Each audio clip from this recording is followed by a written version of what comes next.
visit those police stations. It's been a long time. It's also, it's not only that one of Khayelitsha, but police stations, that ignorance. Sometimes we need to show up and show them our frustration on the ways that they treat those cases. I think, Honorable Chair, if it's okay, we need to come up with a plan as women and visit those, physically visit those police stations like Khayelitsha. That Khayelitsha needs a special visit by women for those cases, and they are the part of gender-based violence. That is why they don't deal with gender-based violence. They don't even solve those problems. I thank you. I wanted to just raise that concern. Thank you very much, Chair. Thank you, Honorable Member. Honorable Deputy Chairperson, that is the end of the hands that was raised during the session.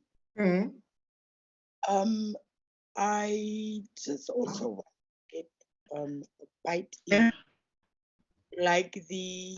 Okay, my hand was up a long time. Who is it? There was no other hands. Who is this? It's not like it. Is it Plaikis?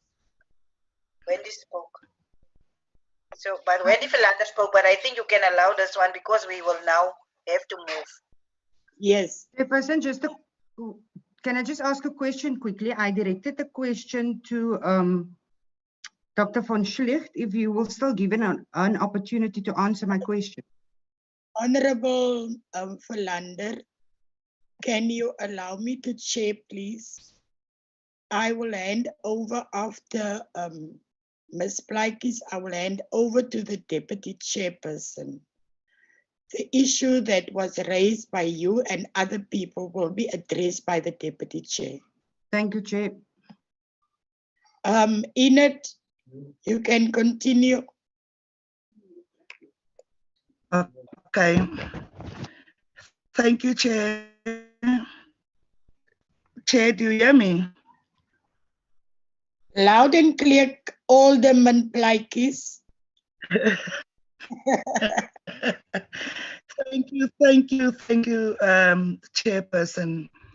You and your team, I would like to say good day. And I also would like to say thank you for affording the opportunity. I'm not going to be long. I just want to have one question. The question is, how best can we see to the implementation of this women's charter? Because for me, the question now is legislation versus the charter itself. With regards to the extremism, all the issues raised, it's very important issues. It's issues that really, I just want to make one example. The failure of the Master of Courts, I've got a lot of issues sending emails. People don't full only 2 days, they never come back. The Department of Labor, the DA Department. So the legislation is there, but the implementation of them will work. And the most important problem that I have is the interdependency task amongst these department officials.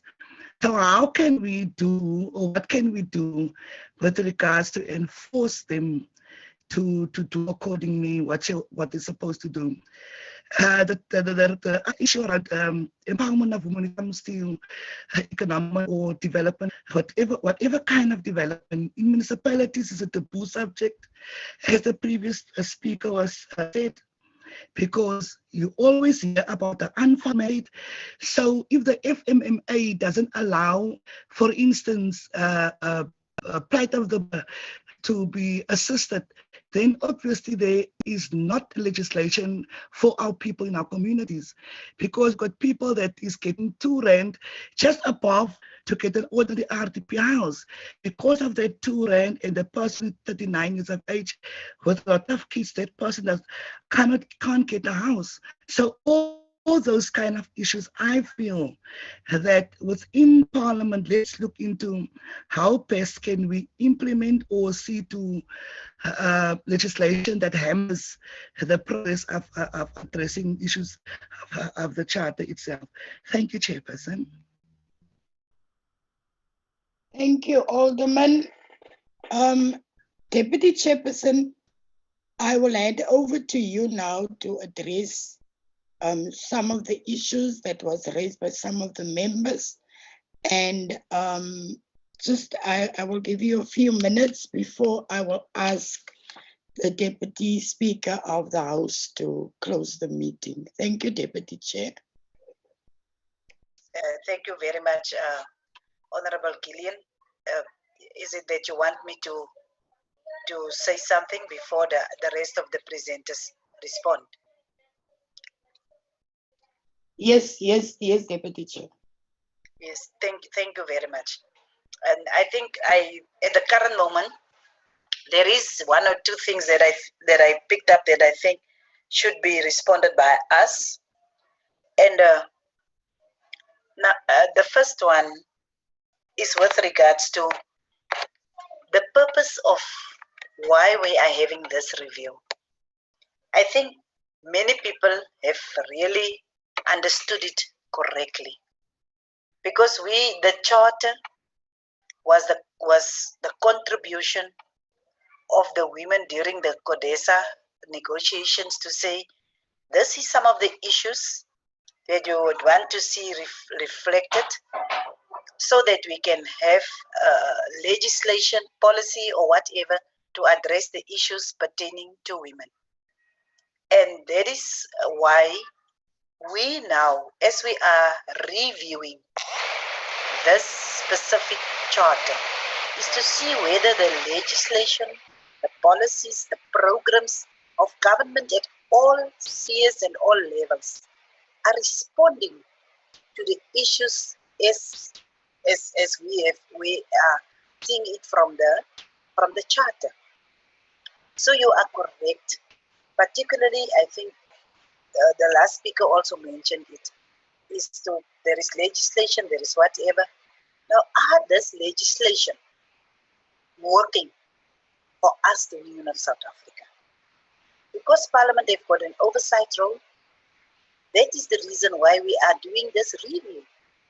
So that the report that we are going to give to government, back to the executive, this is what is in existence. We've got a national gender framework. We've got legislation like your Maintenance Act, like this, the Gender-Based Violence or the Domestic Violence Act. Even the issue of housing, we've got the RDP housing, but we also have the gap housing.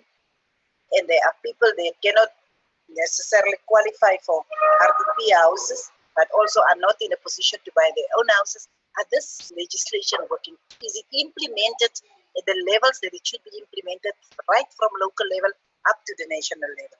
So that is the reason why we are having this review sessions.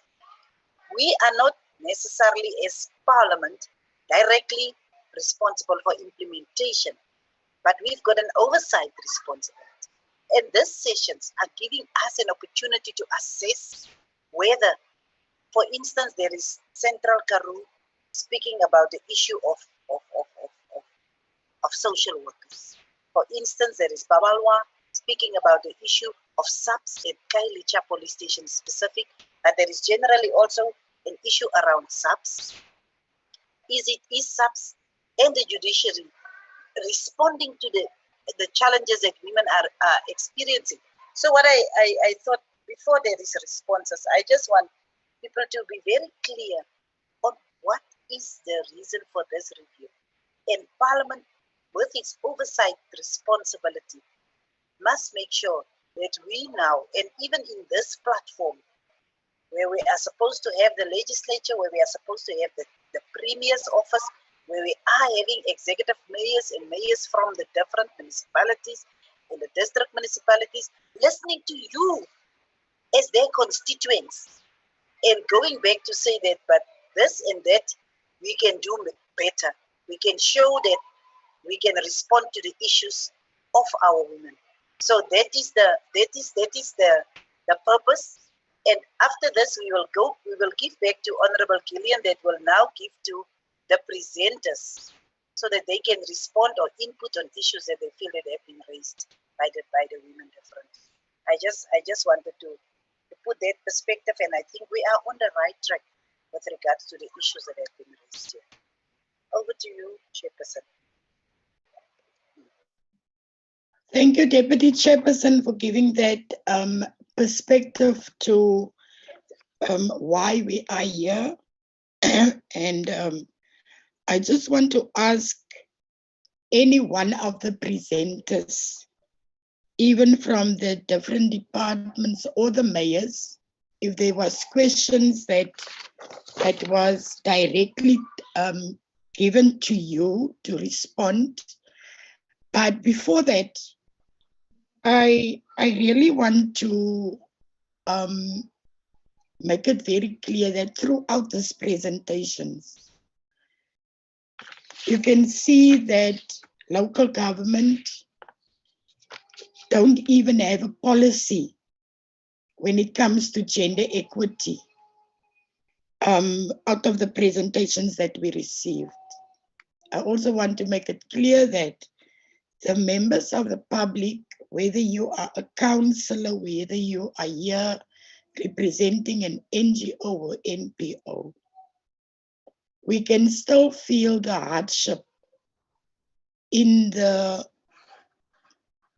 inputs that was given, the hardship of ordinary women on the ground.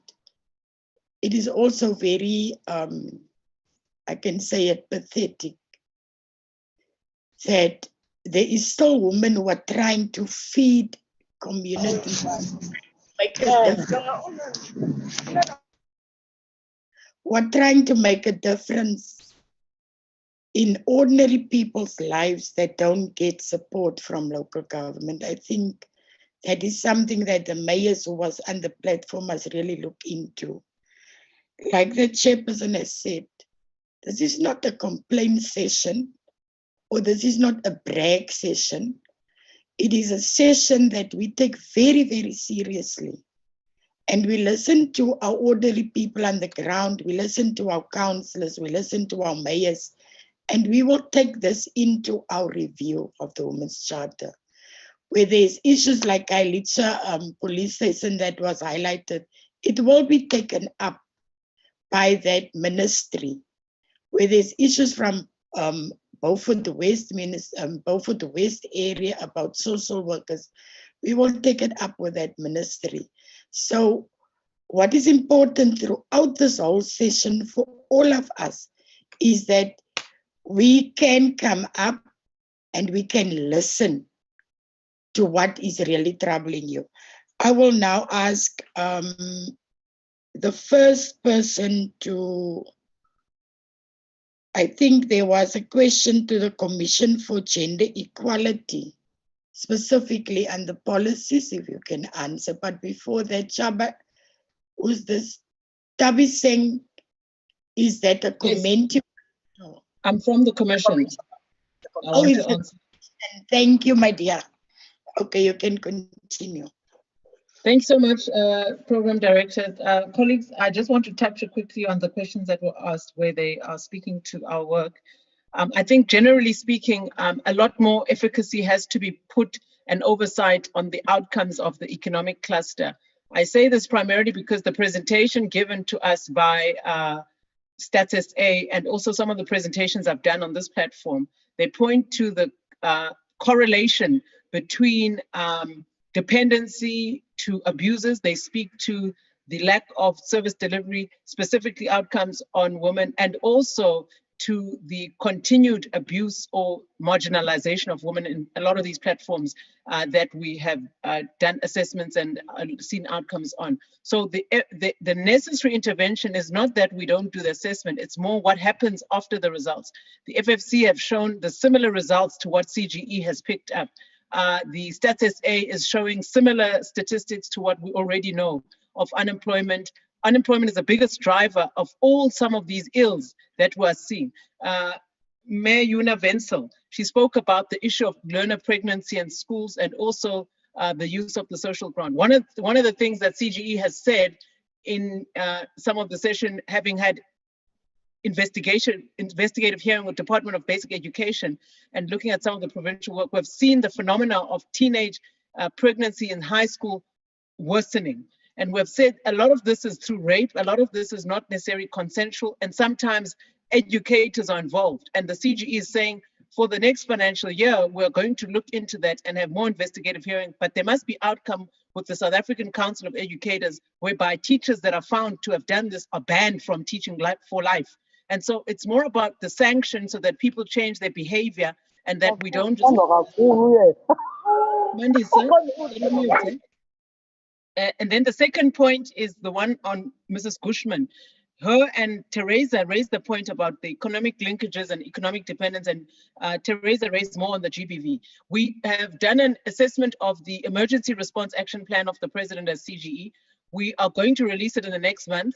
The issues that we are talking about now on the efficacy of South African Police Service, on the monitoring of the state, on the clusters of government, on the outcomes, are they working?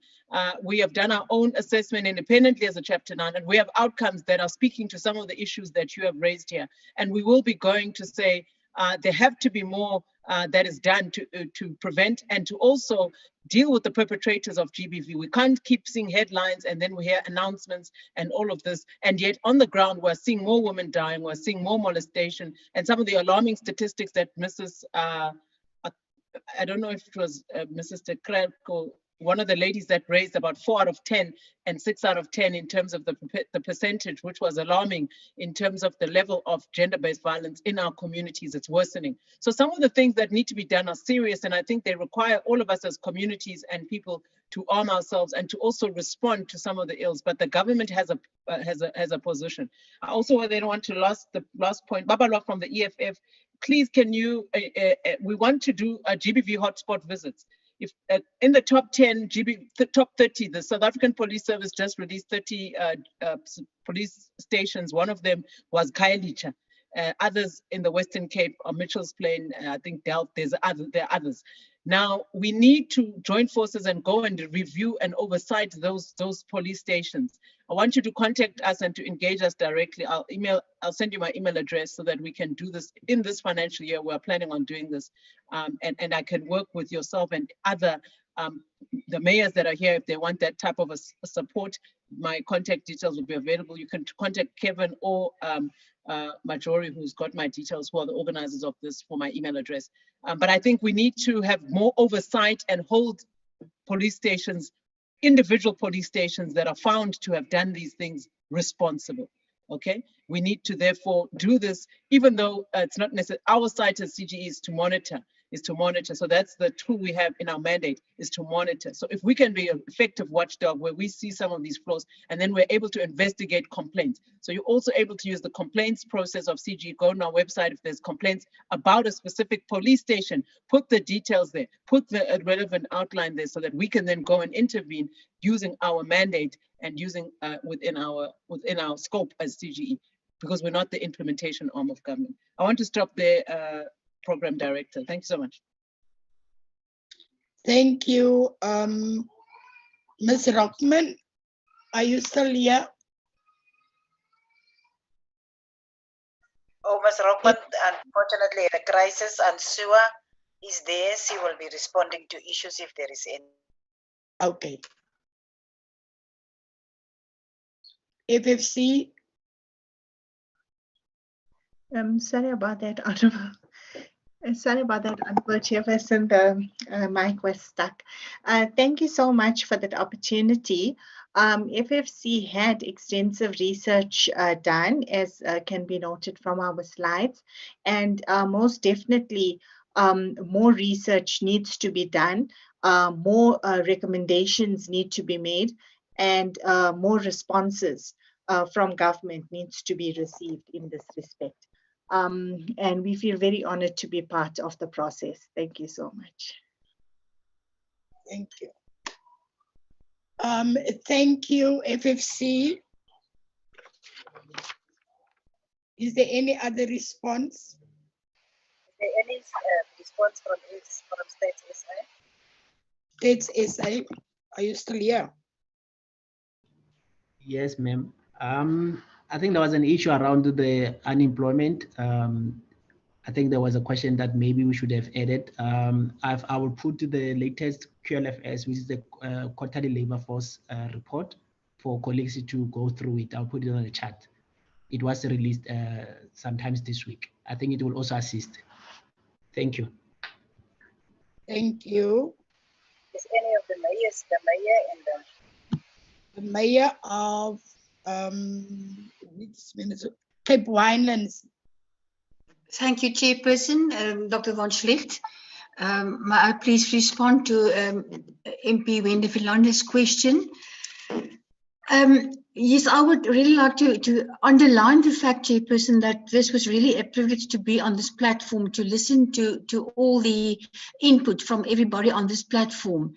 I am privileged in the Cape Winelands that we have access to a budget to roll out certain programs, but I would like to underline, Chairperson, that the focus of all our programs is, number one, to facilitate and to promote economic growth for women, to empower them to be economically completely independent in the long run. And that, Chairperson, is not something that can happen overnight. That is, and this will be my plea on this platform, that we can please move to a whole of society approach. It's not easy for women only receiving money and then be a success financially. It is a whole of society approach. We must work together as different institutions in a certain community.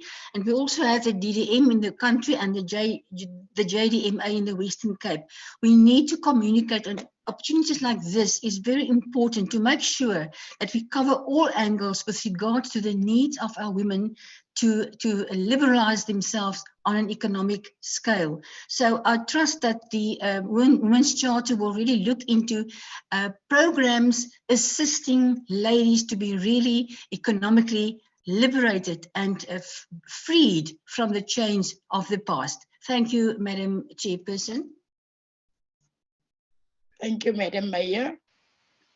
So I've got all the responses. Is there? I don't know whether the representative from the other municipality, whether she wants to say something. I don't know if Councillor Strubel is still here. He's still locked on. She indicated that she will be leaving. Okay. She didn't lock off. That is why I'm asking that the thing is she's gone. Okay. So then, Deputy Chairperson. Chairperson, thank you. I want to agree with one thing. It is clear that this session is not really enough to address, to listen to, and to address all of the issues that we observe, and we do get a sense of desperation that is there in some of the inputs that is being made. But I also want to argue that it is a societal responsibility in the whole of the community. But we also want municipalities to make sure that they do have what let me say in ANC municipalities, what they will call special programs. So they have flexible agenda programs for children, for whatever, what they will call for vulnerable groups, what they will call special programs. And the special programs directorate will actually assist with issues of mobilizing communities around. Like I think there was one young person that spoke here that said, let us take hands, or Mrs.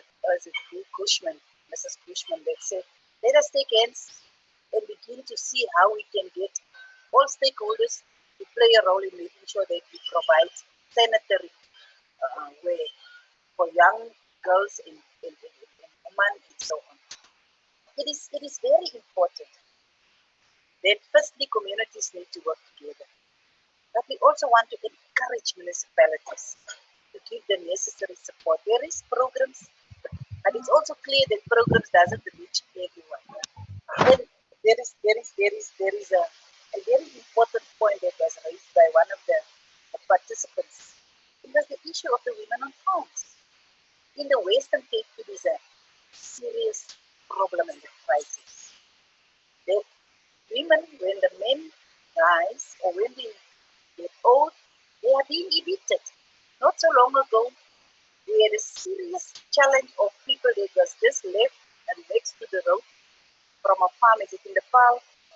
Honorable Gillian, if I still remember correctly. It is not necessarily something that is only occurring in the Western Cape, but it's more pronounced and serious in the Western Cape than in any other area. And the problem is that the very same people, if they are evicted from farms, they become the responsibility of the very same municipalities or the government of their province. So it will in actual fact assist more if the different stakeholders can take hands and make sure that if there is people that are not more useful for those on farms, but there is a kind of a program that will assist in making sure that it is a smooth transition. Like, for instance, you find an old lady of 70 years. She never owned a house because they've been staying on the farm for the rest of the years. And now that the worker that was the husband that passed on, that old lady finds herself on the streets. And our legislation, unfortunately, doesn't make provision for an old lady of 70 years without dependents to get a housing to get a housing subsidy. So won't it serve us better if we take hands as government together with the private sector, like in the agricultural field, and make sure that there is a smooth transition for anyone that is no more useful on the farms? I'm mentioning it because it is something that came up here, and I'm maintaining that if there is a better rapport between the local authorities and the communities and the farms and the provincial government, just to make sure that we close the gaps, because that is what is happening here. The gaps that we don't close the gaps. That is why our services is not really getting the desired impact that it's supposed to be having. So I am making that few remarks in going to a point where I want to express our appreciation to everyone that participated in this program. We have another session awaiting the Western Cape next week. We will give notice where we will involve the 3 other district municipalities, because we still want the central government district story on this platform. So we are going to involve the other 3 district municipalities, but we also want to assure those that are on this platform, we took this process, Karoo, and in many instances, in a province like Limpopo, for instance, where people are so poor, people came together and they took things and they started to address issues. Let us take hands. I agree with those that say the sanitary towel campaign. Why KwaZulu-Natal provincial government started a process where they actually allow a young woman with companies and assist them with seed funding to start factories where they are actually making and distributing sanitary towels. So that's why I'm saying, if in the Western Cape you can take hands, forget about your differences, so polarizing communities, take hands and work together, and you will find solutions for the kinds of issues that it is now, besides the ones where government seriously need to make sure that they address the issues around service delivery. That is issues that we will make sure that we take up with the provincial government and with the national government to make sure that there is responses to issues where the responsibility is provincial government's responsibility, where the responsibility is national government responsibility. Fortunately, as Parliament,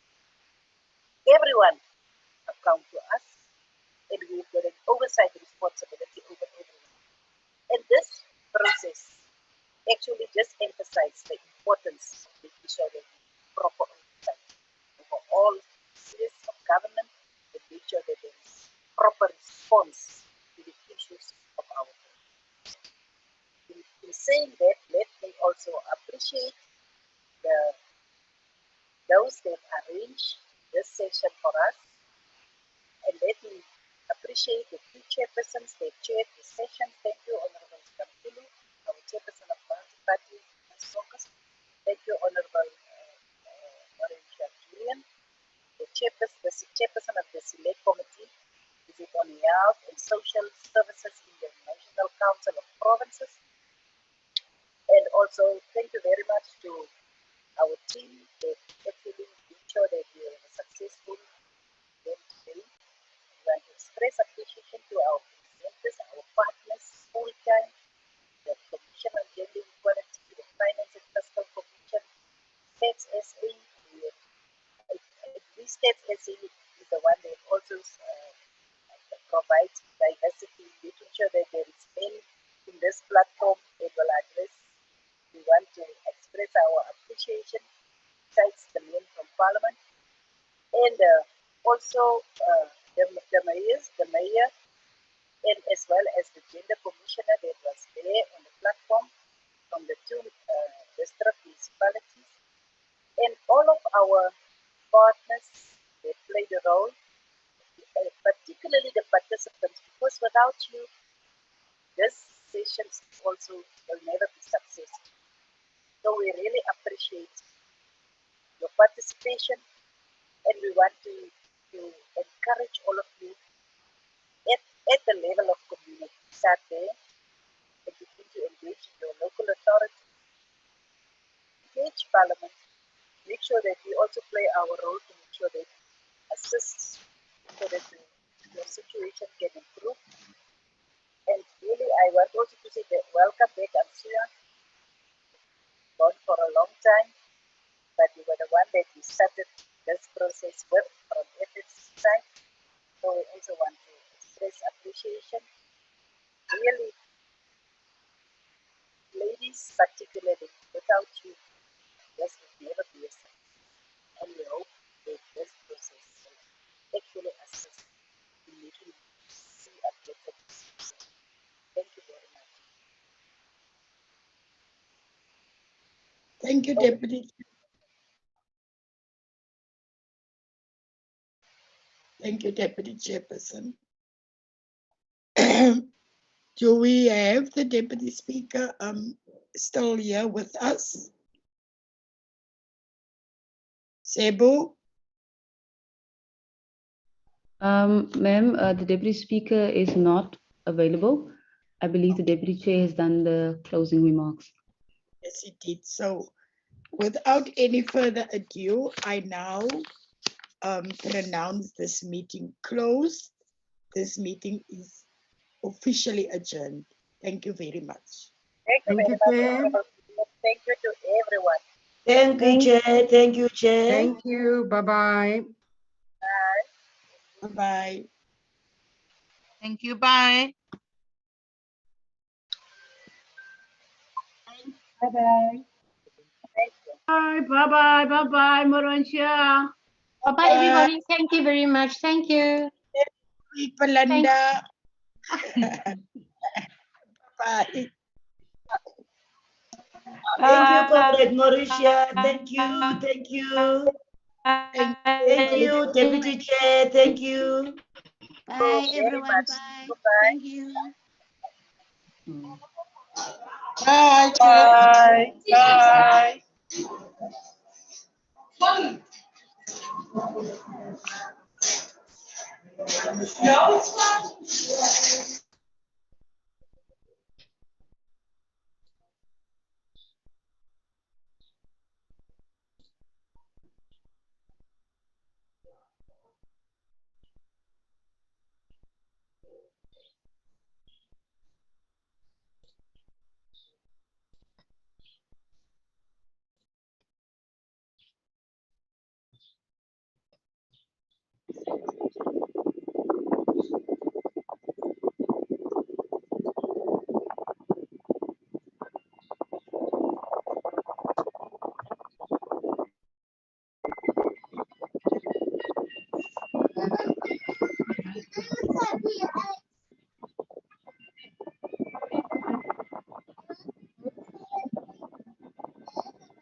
Yes.